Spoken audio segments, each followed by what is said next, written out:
C'est à tantôt.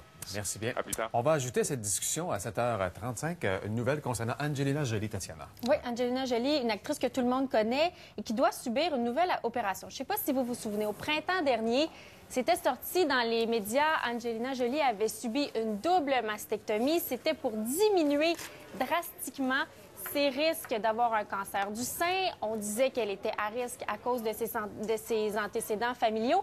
Cette fois, on apprend qu'Angelina Jolie devra subir l'ablation des ovaires, toujours pour la même raison, pour essayer de diminuer les risques d'avoir un cancer des ovaires. Sa mère en est décédée à l'âge de 56 ans.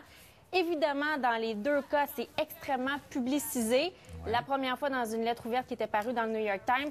Cette fois-ci aussi, Angelina Jolie dit vouloir aider les femmes. Alors, évidemment, ça suscite beaucoup de questionnements ce matin. Et on a pensé, pour vous éclairer à la maison, téléspectatrices, d'inviter avec nous Dr Diane Provencher, gynécologue, oncologue au CHUM. Ce que Mme Angelina Jolie-là fait, ça nous étonne un peu, ça nous surprend. Est-ce que c'est une pratique courante, normale? Dans le cas de Mme Angelina Jolie, oui, parce que Mme Angelina Jolie est porteuse d'une mutation dans un gène BRCA. En fait, il y a seulement 2,5 de la population qui porte cette mutation-là, hommes ou femmes. Okay? Dans le cas des femmes, bien, ça s'accompagne de 80 de chances d'avoir un cancer de sein, ce qui est gros, parce que Madame Tout-le-Monde, c'est 1 sur 9. Et entre 20 et 40 de chances d'avoir un cancer de l'ovaire. Madame Tout-le-Monde, c'est 1 sur 70. Alors, tout de suite, là, vous voyez que c'est pas à toutes les femmes qu'on va dire enlever vos ovaires. Elle est vraiment plus à risque. OK. Oui. Mais vous, dans votre pratique, vous voyez ça quelques fois par année? Ah non, plusieurs fois. Plusieurs fois par année? C'est 2,5 de la population québécoise. Ça fait beaucoup de monde. Et la population mondiale, en fait. Là. Alors, ça fait beaucoup de monde. Et quand on a dépisté une famille, bien, écoutez, calculez le nombre de gens dans cette famille-là qu'il y a. On a des belles familles québécoises avec des grands pédigrés comme ça.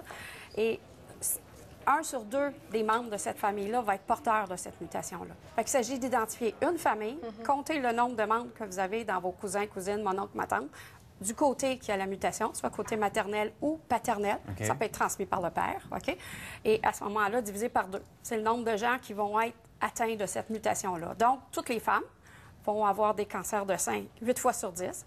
Évidemment, on peut les surveiller ou on peut faire comme Mme Jolie, aller un peu plus drastique, préventif, j'enlève les seins, on fait de la reconstruction, etc. Mais les ovaires, le problème qu'on a, c'est que l'imagerie donne absolument rien. J'ai pas de moyen de le déceler. La minute qu'il est là, il est déjà dans le ventre au complet. Puis il est mortel. Ah oui, à ce point-là? Il est mortel, ce Est-ce que c'est vrai que 3 cancers des ovaires sur 4 ont détectés trop tard? Ça a toujours, je vous dirais quasiment plus que ça, même quasiment 90 Et puis, la mortalité à 5 ans, c'est entre 6 et 35 Ça, c'est au prix de chimio par-dessus chimio. On le voit là, d'ailleurs. Vous voyez, moi, en partant d'ici, là, je m'en vais en clinique, j'ai 15-16 patientes avec des cancers d'ovaires. Ces femmes-là, vous leur demanderiez aujourd'hui, si tu avais pu savoir que tu as cette mutation-là, te serais-tu fait enlever les ovaires? C'est sûr que la réponse va être oui. En rétrospective, là, c'est facile. Mais, je veux dire, d'emblée, c'est sûr que c'est juste 2,5 de la population. Il ne faut pas partir en peur. Puis je peux vous donner une piste, peut-être, c'est que dans votre histoire familiale, vous regardez... Oui, parce que là, c'est ça que les femmes se disent présentement. Est-ce que j'ai la mutation ou pas? Alors, qu'est-ce qu'elles font pour le savoir? Je regarde du côté de mon père ou de ma mère, OK, des deux côtés. Est-ce qu'il y a 3 membres de ma famille qui ont soit un cancer de sein ou un cancer d'ovaire? OK? 3, mais du même côté. Pas une ennemie d'un côté puis une ennemie de l'autre. C'est 3 du même côté, sein ou ovaire. À ce moment-là, allez consulter.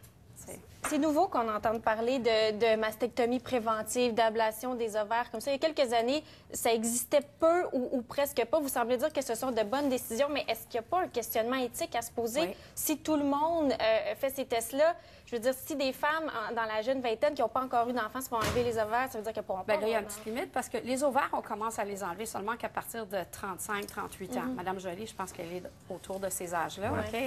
Mais pour les seins, non, ça peut être plus jeune. Il y a une statistique intéressante. Toutes les femmes au Québec, on a à peu près 70 de chances de se rendre à 84 ans. 84 ans, c'est une bonne moyenne. Si je suis porteuse de la mutation, mais je m'en occupe pas. Je ne fais pas de surveillance, j'enlève rien, je ne replace rien.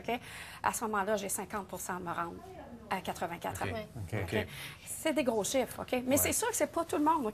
On ne fera pas de chirurgie chez quelqu'un qui n'a pas de mutation d'identifier. Ça va être des tests de génétique. C'est à titre préventif avec preuve, évidemment, et diagnostic. Mais quelqu'un qui a cette mutation-là, on lui donne les choix. C'est des options.